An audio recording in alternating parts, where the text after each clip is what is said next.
उसी रात त्रिजटा ने सीता जी के पास जाकर उन्होंने सब कथा का सुनाई। उस शत्रु के सिर और भुजाओं की बढ़ती का संवाद सुनकर सीता जी के हृदय में बड़ा भय हुआ। उनका मुख उदास हो गया, मन में चिंता उत्पन्न हो गई। तब सीता जी त्रिजटा से बोली, है माता, बताती क्यों नहीं, क्या होगा? संपूर्ण विश्व को दुख देने वाले यह किस प्रकार मरेगा? श्री रघुनाथ जी के बाण से सिर कटने पर भी नहीं मरता। विधाता सारे चरित्र विपरीत ही कर रहा है। सच बात तो यह है कि मेरा दुर्भाग्य ही उसे जिला रहा है जिसने मुझे भगवान के चरण कमलों से अलग कर दिया है। जिसने कपट का झूठा स्वर्ण मृग बनाया था, वह देव अब भी मुझ पर रूठा हुआ है। जिस विधाता ने मुझसे दूसरा दुख सहन कराए, लक्ष्मण को कड़ुआ वचन कहलाए, जो श्री रघुनाथ जी के विरह रूपी बड़े विषैले बाण से तब तक मुझे बहुत बार मार कर अभी मार रहा है, और ऐसे दुख में भी जो मेरे प्राण को रख रहा है, वही विधाता उस रावण को जिला रहा है, दूसरा कोई नहीं। कृपा निधान श्री राम जी के याद कर के सीता जी बहुत प्रकार से विलाप कर रही हैं। त्रिजटा ने कहा, हे राजकुमारी सुनो, देवताओं का शत्रु रावण हृदय में बाण लगते ही मर जाएगा, परंतु प्रभु उसके हृदय में बाण इसलिए नहीं मारते कि इसके हृदय में जानकी जी बसती हैं। यह सोच कर रह जाते हैं कि उसके हृदय में जानकी जी का निवास है। जानकी जी के हृदय में निवास है और मेरे उदर में अनेकों भुवन है। अतः रावण के हृदय में बाण लगते ही सब भुवनों का नाश हो जाएगा। वचन सुनकर सीता जी के मन में हर्ष और विषाद हुआ। त्रिजटा ने फिर कहा, है सुंदरी, महान संदेह का त्याग कर दो। अब सुनो, शत्रु इस प्रकार मरेगा। सिरों के बार बार काटे जाने से जब वह व्याकुल हो जाएगा और उसके हृदय से तुम्हारा ध्यान छूट जाएगा, तब सुजान श्री राम जी रावण के हृदय में बाण मारेंगे। ऐसा कहकर सीता जी को बहुत प्रकार से समझाकर फिर त्रिजटा अपने घर चली गई। श्री रामचंद्र जी के स्वभाव का स्मरण करके जानकी जी को अत्यंत विरह व्यथा उत्पन्न हुई। वे रात्रि और चंद्रमा की बहुत प्रकार से निंदा कर रहे हो, कह रहे हैं, रात युग के समान बड़ी हो गई है, वह बीतती ही नहीं। श्री जानकी जी श्री राम जी के विरह में दुखी होकर मन ही मन भारी विलाप कर रही हैं। जब विरह के मारे हृदय में दारुण दाह हो गया, तब उनके बायां नेत्र और बाहु फड़क उठे। शकुन समझ कर उन्होंने मन में धैर्य धारण किया, अपने बालू श्री रघुवीर अवश्य मिलेंगे। यहाँ आधी रात को रावण मूर्छा से जगा अपने सारथी पर रुष्ट होकर कहने लगा, अरे मूर्ख, तूने मुझे रणभूमि से अलग कर दिया। अरे अधम, अरे मंदबुद्धि, तुझे धिकार है, धिकार है। सारथी ने चरण पकड़कर रावण को बहुत प्रकार से समझाया। सब होते ही वो रथ पर चढ़कर फिर दौड़ा। रावण का आना सुनकर वानरों की सेना में बड़ी खलबली मच गई। वे भारी योद्धा जहां तहां पर्वत वृक्ष उखाड़ कर दांत कटकटा कर दौड़े। विकट और विकराल वानर भालू हाथों में पर्वत लिए दौड़ते हुए अत्यंत क्रोध करके प्रहार करते उनके मारने से राक्षस भाग चले। बलवान वानरों ने शत्रु की सेना को विचलित करके फिर रावण को घेर लिया। चारों ओर से चमेटे मारकर और नखों से शरीर को विदीर्ण करके वानरों ने उनको व्याकुल कर दिया। वानरों को बड़ा ही प्रबल देखा रावण ने विचार किया और अंतर्ध्यान होकर क्षण भर में उसने माया फैलाई। जब उसने पाखंड रचा तब भयंकर जीव प्रकट हो गए। बेताल, भूत और पिशाच हाथों में धनुष बाण लिए प्रकट हुए। योगिनियां एक हाथ में तलवार, दूसरे हाथ में मनुष्य की खोपड़ी लिए ताजा खून पीकर नाचने और बहुत तरह से गीत गाने लगी। रे पकड़ो मारो आदि घोर शब्द बोल रहे हैं। चारों दिशाओं में यह ध्वनि भर गई। यह मुख फैलाकर खानों को दौड़ते तब वानर भागने लगते। वह वानर जहाँ भी जाते वहीं आग जलती देखते हैं। वानर भालू व्याकुल हो गए। रावण बालू बरसाने लगा।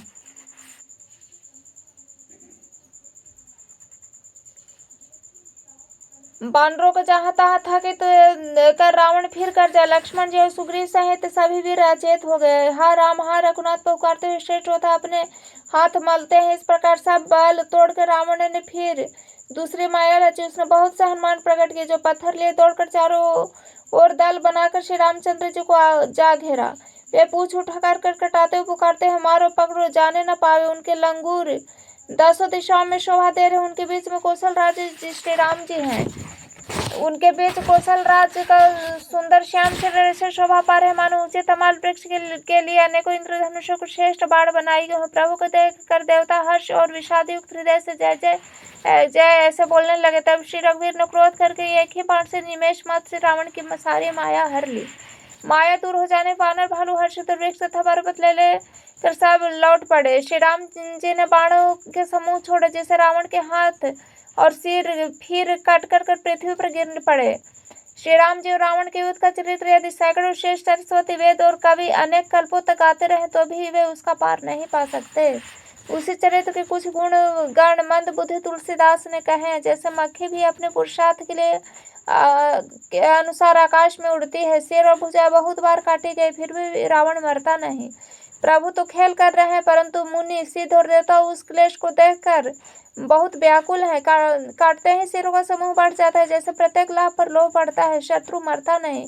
परिश्रम बहुत हुआ। तब श्री राम जी ने विभीषण की ओर देखा। शिव जी कहते हैं, उमा जिसकी इच्छा मात्र काल भी मर जाता वह प्रभु सेवक की प्रीति की परीक्षा ले रहे हैं। विभीषण जी ने कहा है, सर्वज्ञ ये चराचर के स्वामी है, शरणागत के पालन करने वाले है, देवताओं मुनियों को सुख देने वाले, सुनिए इसके नाभि कुंड में अमृत का निवास है नाथ, रावण उसी के बल पर जीता है। विभीषण के वचन सुनते ही कृपालु श्री रघुनाथ जी हर्षित होकर हाथ में विकराल बाण लिए। उसी समय नाना प्रकार के अपशगुन होने लगे। बहुत से गधे सियार कुत्ते रोने लगे। जगत के दुख को सूचित करने के लिए पक्षी बोलने लगे। आकाश में जहां तहां उछल ताले प्रकट हो गए। दसों दिशाओं में अत्यंत दाह होने लगा। आग बिना ही पर्व के सूर्य ग्रहण होने लगा। मंदोदरी का हृदय बहुत कांपने लगा। मूर्तियां नेत्र मात्र से जल बहाने लगी।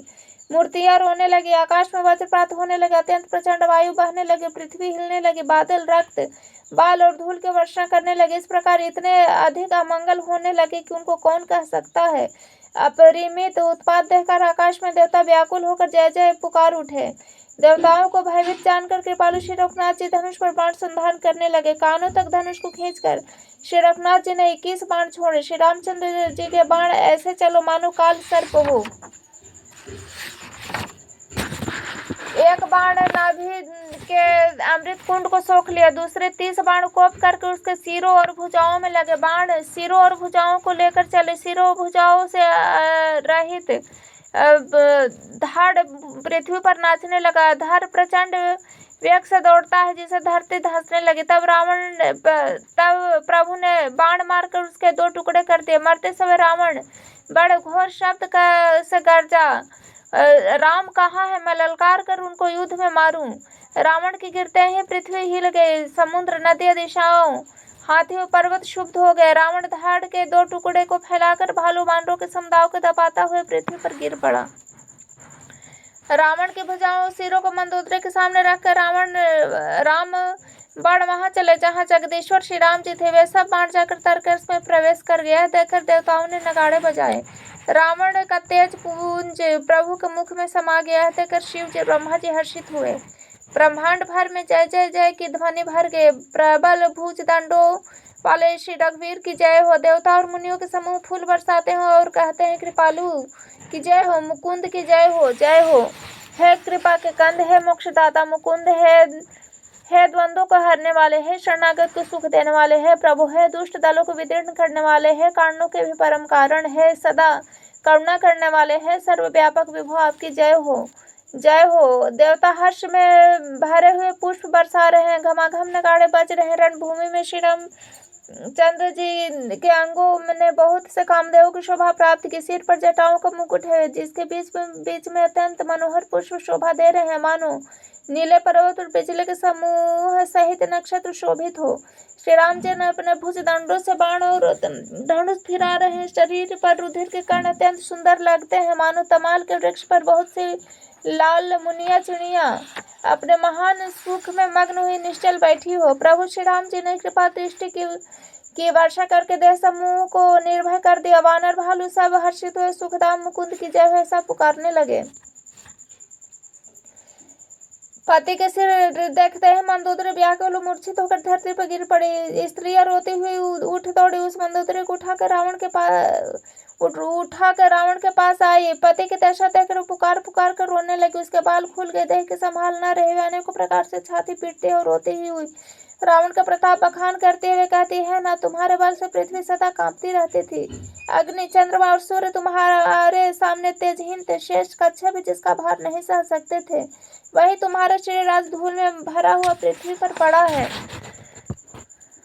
वरुण, कुबेर, इंद्र, वायु, इनमें से किसी ने भी रण में तुम्हारे सामने धैर्य धारण नहीं किया है। स्वामी, तुमने अपने भुजबल से काल एवं राज को भी जीत लिया था, वही तुम आज अनाथ की तरह पड़े हो। तुम्हारी प्रभुता जगत भर में प्रसिद्ध है। तुम्हारे पुत्रों कुटुंबियों के बल का हाय वर्णन नहीं हो सकता। श्री रामचंद्र जी के विमुख होने से तुम्हारी ऐसी दुर्दशा हुई कि आज कुल में कोई रोने वाला भी न रहा। हे नाथ, विधाता की सारी सृष्टि तुम्हारे वश में थी। लोकपाल सदा भयभीत होकर तुमको मस्तक नवाते थे, किंतु हाय अब तुम्हारे सिर और भुजाओं को गीदड़ खा रहे हैं। राम विमुख के लिए ऐसा होना अनुचित भी नहीं है। हे पति, काल के पुण्यवश होने से तुमने किसी का कहना नहीं माना। चराचर के नाथ परमात्मा को मनुष्य करके जाना। दैत्य रूपी वन को जलाने के लिए अग्नि स्वरूप साक्षात श्रीहरि को तुमने मनुष्य करके जाना। शिव और ब्रह्मादि देवता जिनको नमस्कार करते हैं, उन करुणामय भगवान के हे प्रियतम, तुमने नहीं भजा। तुम्हारे शरीर जन्म से ही दूसरे से द्रोह करने में तत्पर तथा पाप समूहमय रहा। इतने पर भी जिन निर्विकार ब्रह्म श्री राम जी को तुम को अपना धाम दिया, उनको मैं नमस्कार करती हूँ। नाथ, श्री रघुनाथ जी के समान कृपा के समुद्र दूसरा कोई नहीं। जिन भगवान ने तुमको वह गति दी जो योगी समाज को भी दुर्लभ है। मंदोदरी के वचन कानों से सुनकर देवता, मुनि और सिद्ध सभी ने सुख माना। ब्रह्म, महादेव, नारद और सनकादिक तथा और भी जो परमार्थवादी श्रेष्ठ मुनि थे, वे सभी रघुनाथ जी को नेत्र भरकर निरख कर प्रेम मग्न हो गए। अत्यंत सुखी हुए अपने घर की सब स्त्रियों को रोती हुई देखकर विभीषण के मन में बड़ा भारी दुख है। वे उसके पास गए, उन्होंने भाई की दशा देखकर दुख किया। तब प्रभु श्री राम जी ने छोटे भाई को आज्ञा दी कि जाकर विभीषण को धैर्य बढ़ाओ। लक्ष्मण जी ने बहुत प्रकार से समझाया, तब विभीषण प्रभु के पास लौट आए। प्रभु ने उनके कृपापूर्ण दृष्टि से देखा और सब शोक त्याग कर रावण के अंत्येष्टि क्रिया करो, प्रभु की आज्ञा मान करो और हृदय में देश और काल का विचार करके विभीषण जी ने विधि पूर्वक सब क्रिया की। मंदोदरी आदि सब स्त्रियां उस रावण को तिलांजलि देकर अपने मन में श्री रघुनाथ जी के गुण समूह का वर्णन करती हुई महल को चली। सब क्रिया करने के बाद विभीषण जी ने आकर पुनः सिर नवाया। तब कृपा के समुद्र श्री राम जी ने छोटे भाई लक्ष्मण को बुलाकर श्री रघुनाथ जी ने कहा कि तुम मानव राज सुग्रीव और अंगद, नल, नील, जामवंत, मारुति सब निपुण लोग मिलकर विभीषण के पास जाओ और उन्हें राज तिलक कर दो। पिता के वचनों के कारण मैं नगर में नहीं आ सकता, पर अपने ही समान वानर छोटे भाई को भेजता हूँ। प्रभु का वचन सुनकर वानर तुरंत चले। उन्होंने जाकर राज तिलक की सारी व्यवस्था की। आदर के साथ विभीषण को सिंहासन पर बैठाकर राज तिलक की और स्तुति की। सभी ने हाथ जोड़कर उनको सिर नवाए। तदंतर विभीषण जी ने सब प्रभु के पास आए। तब श्री रघुवीर ने वानरों को बुला लिया और प्रिय वचन कहकर सबको सुखी किया। भगवान के अमृत के समान वाणी सबको सुखी किया कि तुम्हारे बल से यह प्रबल शत्रु मारा गया है। विभीषण ने राज्य पाया। इसके बाद तुम्हारा यश तीनों लोकों में नित्य नया बना रहेगा। जो लोग प्रेम सहित मेरे तुम्हारी शुभ कीर्ति को परम प्रेम के साथ गावेंगे, बिना परिश्रम के ही पार संसार सागर के पार पा जाएंगे। प्रभु के वचन कानों से सुनकर वानर समूह तृप्त नहीं होते। वे सब बार बार सिर नवाते हैं और चरण कमलों को पकड़ते हैं। फिर प्रभु ने हनुमान जी को बुला लिया और भगवान ने कहा, तुम लंका जाओ, जानकी जी को सब समाचार सुनाओ, उसका कुशल समाचार लेकर तुम चले आओ। तब हनुमान जी नगर में आए। यह सुनकर राक्षसी दौड़े। उन्होंने बहुत प्रकार से हनुमान जी की पूजा की और फिर श्री जानकी जी को दिखला दिया। हनुमान जी ने दूर से ही प्रणाम किया। जानकी जी ने पहचान लिया कि यह वही श्री रघुनाथ जी का दूत है और पूछा, है तात, कहो कृपा के धाम मेरे प्रभु, छोटे भाई और वानरों की सेना सहित कुशल से तो हैं। हनुमान जी ने कहा, है माता, कौशलपति श्री राम जी सब प्रकार से सकुशल हैं। उन्होंने संग्राम में 10 सिर वाले रावण को जीत लिया और विभीषण ने अचल राज्य प्राप्त किया है। हनुमान जी के वचन सुनकर सीता जी के हृदय में हर्ष छा गया। श्री जानकी जी के हृदय में अत्यंत हर्ष हुआ। उनका शरीर पुलकित हो गया और नेत्रों में जल छा गया। वे बार बार कहते हैं, हनुमान, मैं तुझे क्या दूं? इस समाचार के समय तीनों लोकों में कुछ भी नहीं है। हनुमान जी ने कहा, है माता, भाई अब सुनिए, मैं आज निसंदेह सारे जगत का राज पा लिया। जो मैं रण में शत्रु सेना को जीत कर भाई सहित निर्विकार श्री राम जी को देख रहा हूँ। जानकी जी ने कहा, हे पुत्र सुन, समस्त सद्गुण तेरे हृदय में बसे और हे हनुमान, शेष लक्ष्मण जी सहित कौशलपति प्रभु सदा तुझ पर प्रसन्न रहे। हे तात, अब तुम वही उपाय करो जिससे मैं इस नेत्रों से प्रभु के कोमल श्याम शरीर के दर्शन करूं। तब श्री राम चंद्र जी के पास जाकर हनुमान जी ने जानकी जी का कुशल समाचार सुनाया। सूर्य कुल भूषण श्री राम जी ने संदेश सुनकर युवराज अंगद विभीषण को बुला लिया और कहा, पवन पुत्र हनुमान के साथ जाओ और जानकी जी को साथ लेकर आओ। वे सब तुरंत ही वहां गए जहां सीता जी थी। सब की सब राक्षसियां नम्रता पूर्वक उनकी सेवा कर रही थी। विभीषण जी ने शीघ्र उन लोगों को समझा दिया। उन्होंने बहुत प्रकार से सीता जी को स्नान कराया, बहुत प्रकार के गहने पहनाए। फिर वे एक सुंदर पालकी सजा कर ले आए। सीता जी प्रसन्न होकर सुख के साथ प्रियतम श्री राम जी का स्मरण करके उस पर हर्ष के साथ चढ़े। चारों ओर हाथों में छड़ी लिए रक्षक चले। सबके मन में परम उल्लास है। ऋक्ष मानव सब दर्शन करने के लिए आए। तब रक्षक क्रोध करके उनको रोकने लगे। श्री रघुवीर ने कहा, हे मित्र, मेरा कहना मानो, सीता को पैदल ले आओ जिससे वानर उसको माता की तरह देखे। गोसाई श्री राम जी ने हंसकर ऐसा कहा। प्रभु के वचन सुनकर ऋक्ष वानर हर्षित हो गया। आकाश से देवताओं ने बहुत से फूल बरसाए। सीता जी के असली स्वरूप को पहले अग्नि में रखा था, अब भीतर के साक्षी भगवान उनको प्रकट करना चाहते हैं। इसी कारण करुणा के भंडार श्री राम जी ने लीला से कुछ कड़े वचन कहे, जिसे सुनकर सब राक्षसियां विषाद करने लगी। प्रभु के वचन को सिर चढ़ाकर मन वचन और कर्म से पवित्र सीता जी बोली, हे लक्ष्मण, तुम मेरे धर्म के नेगी बनो, तुरंत आग तैयार करो। सीता जी की विरह, विवेक, धर्म और नीति से सनी हुई वाणी सुनकर लक्ष्मण जी के नेत्रों में विषाद के आंसू को भर आए।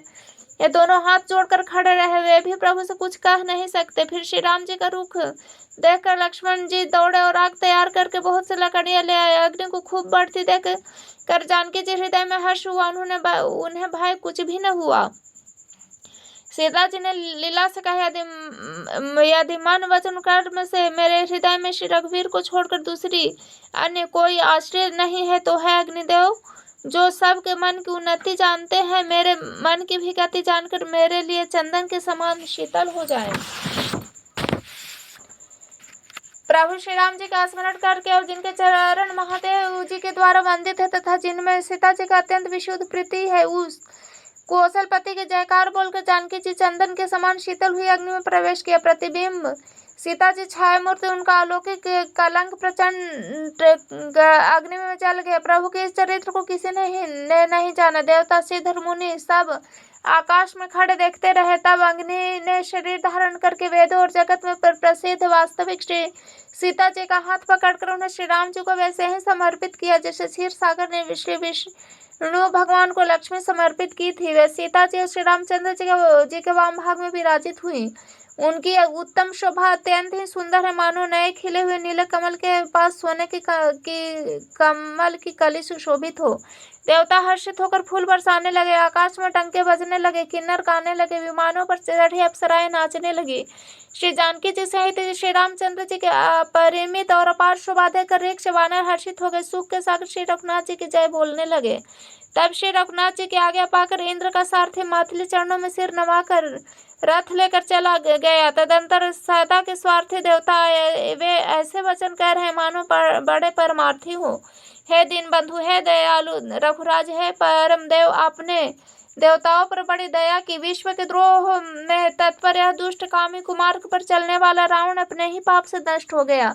आप समरूप ब्रह्म, अविनाशी, नित्य, एक रस, स्वभाव से ही उदासीन, अखंड, निर्गुण, अजन्मा, निष्पाप, निर्विकार, अजय, अमोघ शक्ति और दयामय है। आपने मत्स्य, कच्छ, बराह, नृसिंह, वामन और परशुराम के शरीर धारण किए हैं। नाथ, जब जब देवताओं ने दुख पाया तब तब अनेकों शरीर धारण करके आपने ही उनका दुख नाश किया।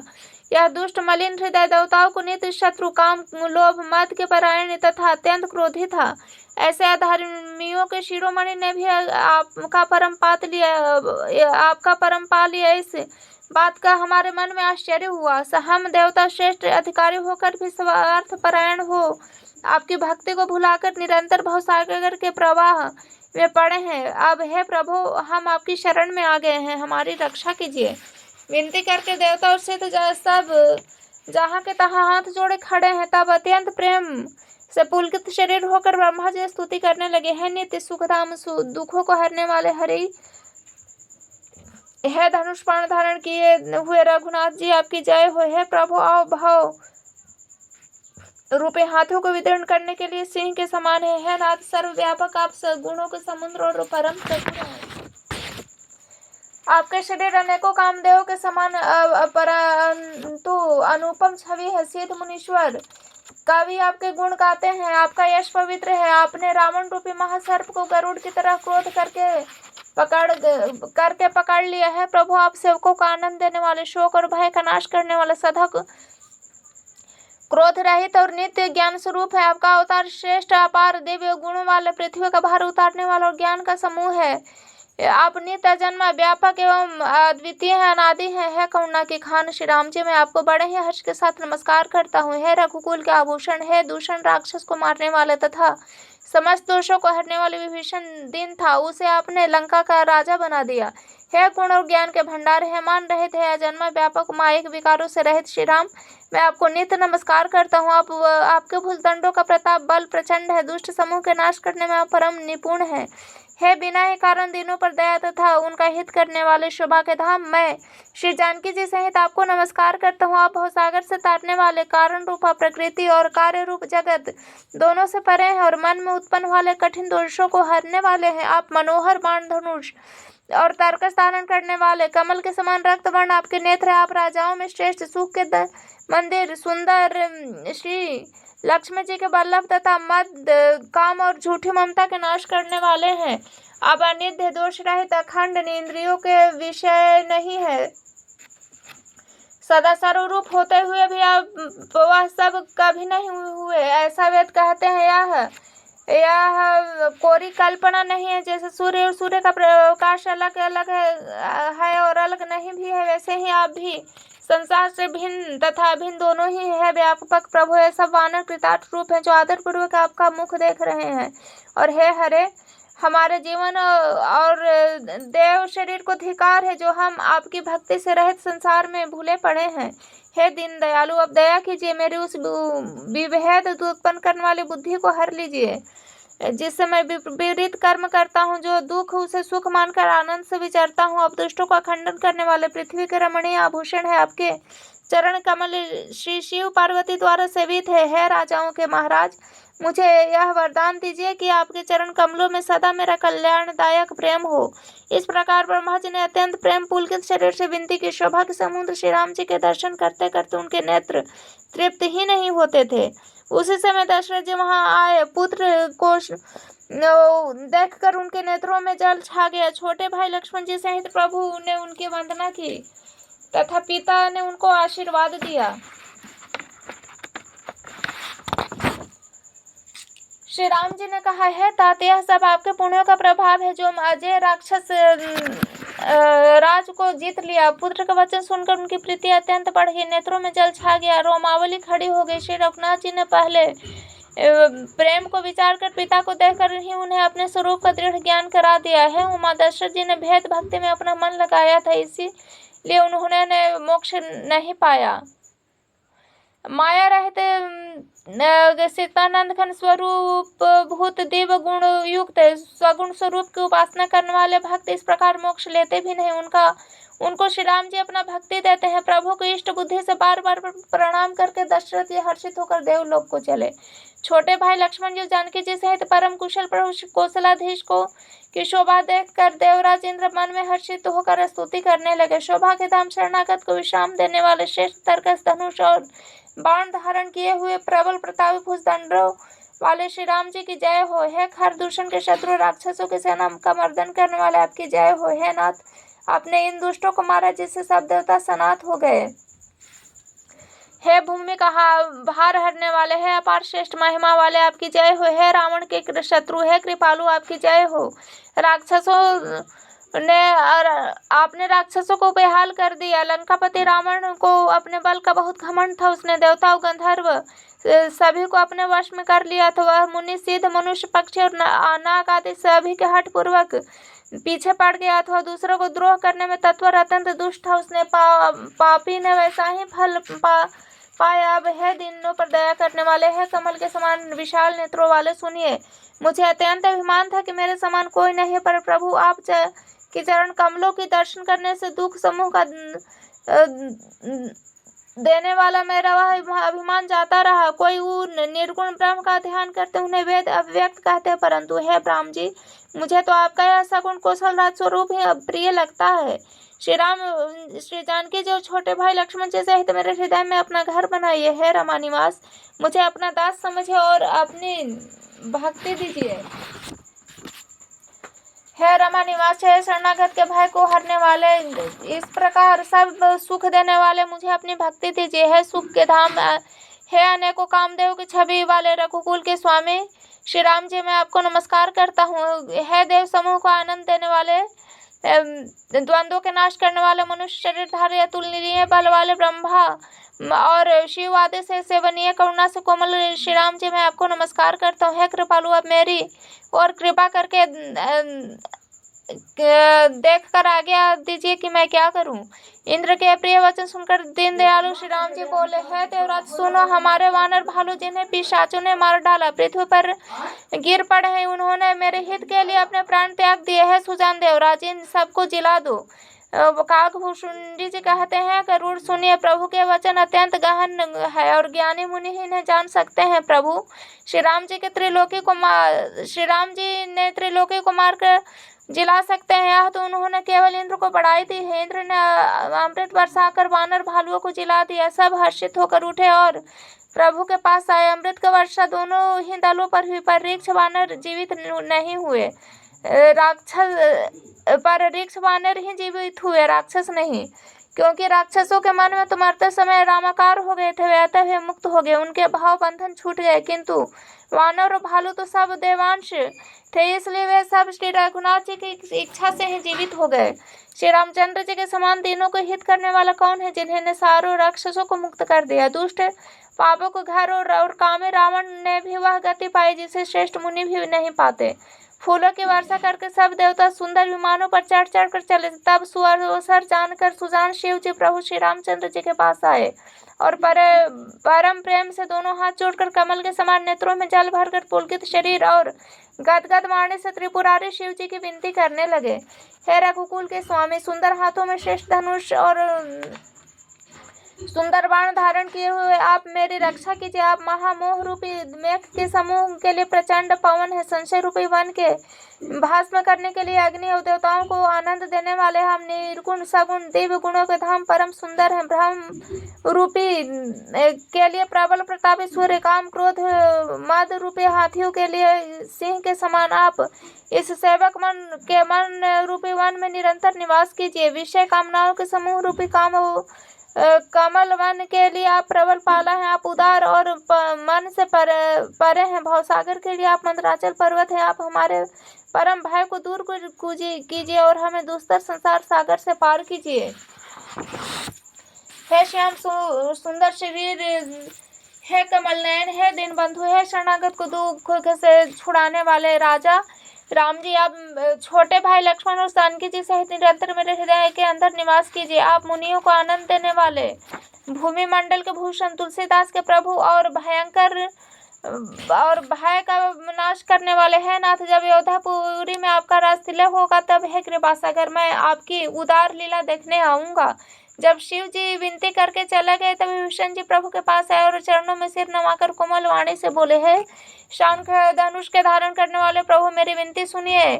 आपने कुल और सेना सहित रावण का वध किया, त्रिभुवन में अपना पवित्र यश फैलाया और मुझ दिन पापी बुद्धिहीन जातिहीन पर बहुत प्रकार से कृपा की। अब हे प्रभु, इस दास के लिए दास को घर को पवित्र कीजिए और वहां चलकर स्नान कीजिए, जिससे युद्ध की सारी थकावट दूर हो जाए।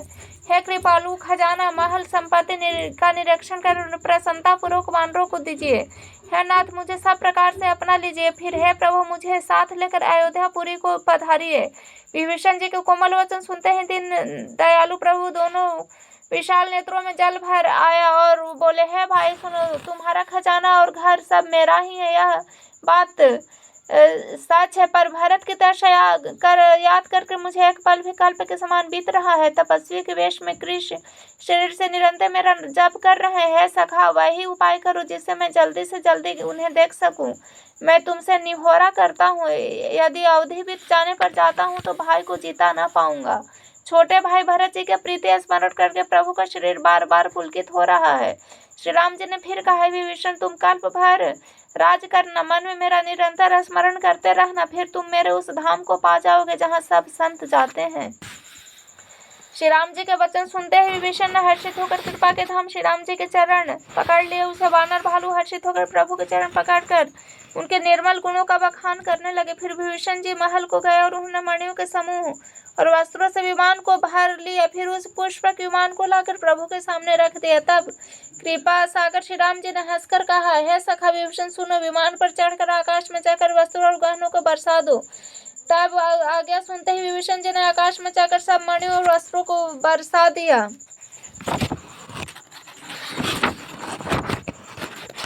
जिसके मन को जो अच्छा लगा वह वही ले लेता है। मणियों को मुंह में लेकर वानर फिर उनको खाने की चीज न समझकर उगल देते हैं। तमाशा देखकर परम विनोदी कृपा के धाम श्री राम जी, सीता जी और लक्ष्मण जी सहित हंसने लगे।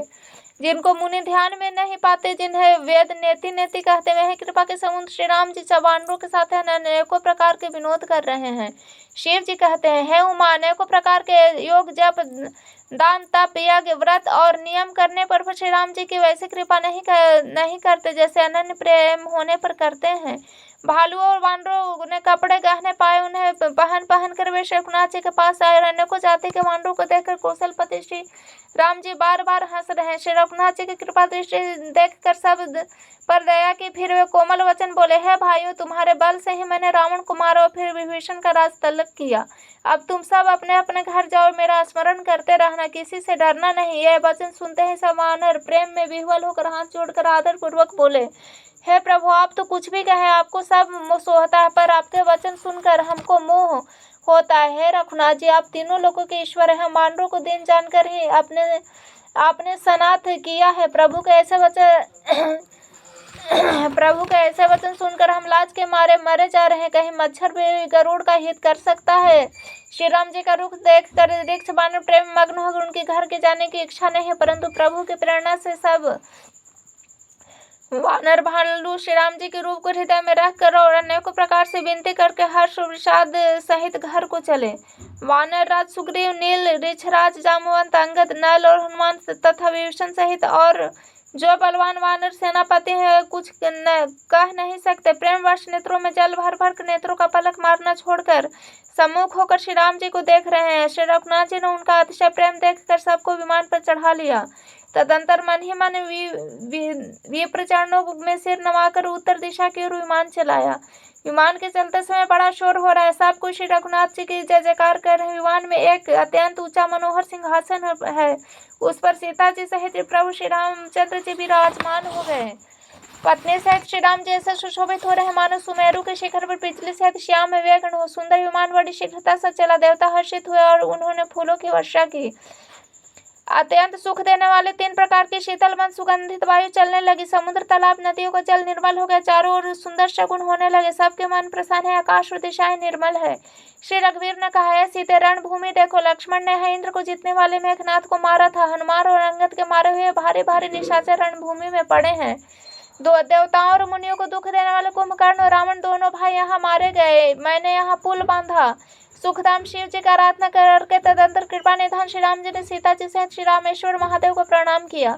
वन में जहाँ तहाँ करुणा सागर श्री राम जी ने निवास किया, विश्राम किया, तो सब स्थान प्रभु ने जानकी जी को दिखलाए और सब के नाम बतलाए। विमान शीघ्र ही वहां चला आया जहाँ परम सुंदर दंडक वन था। अगस्त आदि बहुत से मुनिराज रहते थे। श्री राम जी ने इन सब के स्थान में गए। संपूर्ण ऋषियों से आशीर्वाद पाकर जगदीश्वर श्री राम जी चित्रकूट आए, वहां मुनियों को संतुष्ट किया। फिर विमान वहां से आगे तेजी के साथ चला। फिर श्री राम जी ने जानकी जी को कलयुग के पापों का हरण करने वाले सुहावनी श्री यमुना जी के दर्शन कराए। फिर पवित्र गंगा जी के दर्शन किए। श्री राम जी ने कहा, है सीते, इन्हें प्रणाम करो। फिर तीर्थराज प्रयाग को देखो, जिनके दर्शन करने से करोड़ों जन्मों के पाप भाग जाते हैं। फिर परम पवित्र त्रिवेणी का दर्शन करो, जो शोकों को हरने वाले और श्रीहरि के धाम को पहुंचाने के लिए सीढ़ी के समान है। फिर अत्यंत पवित्र अयोध्यापुरी के दर्शन करो। ये तीनों प्रकार के तापों और भाव का रोग का नाश करने वाले हो कहकर कृपालु श्री राम जी ने सीता जी सहित अवधपुरी को प्रणाम किया। सजल नेत्र और पुलकित शरीर होकर श्री राम जी ने बार बार हर्षित हो रहे हैं। फिर त्रिवेणी में आकर प्रभु ने हर्षित होकर स्नान किया। वानरों सहित वानरों ब्राह्मणों को अनेकों प्रकार से दान दिए। तदनंतर प्रभु ने हनुमान जी को समझाकर कहा कि तुम ब्रह्मचारी का रूप धरकर अवधपुरी को जाओ। भरत को हमारे कुशल सुनाना, उनका समाचार लेकर जल्दी ही आना। पवन पुत्र हनुमान जी ने तुरंत ही चल दिया। तब प्रभु भरद्वाज जी के पास है। मुनि ने इष्ट बुद्धि से उनके अनेकों प्रकार से पूजा की और स्तुति की। फिर लीला दृष्टि से आशीर्वाद दिया। दोनों हाथ जोड़कर तथा मुनि के चरणों को वंदना कर प्रभु विमान पर चढ़ गए। फिर आगे चल दिए। यहाँ सब निषाद राज ने सुना कि प्रभु आगे हैं। तब उन्होंने नाव कहाँ है, नाव कहाँ है पुकारते हुए लोगों को बुलाया। इतने में ही विमान गंगा जी को लांघ कर इस पार आ गया। प्रभु के आज्ञा पाकर वह किनारे पर उतरा। तब सीता जी बहुत प्रकार से गंगा जी की पूजा करके फिर उनके चरणों में गिरी। गंगा जी मन में हर्षित होकर आशीर्वाद दिया, है सुंदरी, तुम्हारा सुहागा खंड हो। भगवान के तट पर उतरने के बाद सुनते हैं निषाद राज कुह प्रेम में विह्वल होकर दौड़ा। परम सुख से परिपूर्ण होकर वह प्रभु के समीप आया। श्री जानकी जी सहित प्रभु को देखकर वह आनंद मग्न होकर पृथ्वी पर गिर पड़ा। उसे शरीर की सुधि न रही। श्री रघुनाथ जी ने उसको परम प्रेम देखकर उसे उठाकर हर्ष के साथ हृदय से लगा लिया।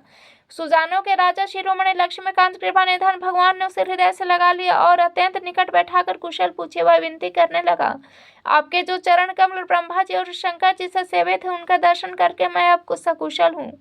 हे सुखधाम, हे पुण्य काम, हे राम जी, मैं आपको नमस्कार करता हूँ, नमस्कार करता हूँ।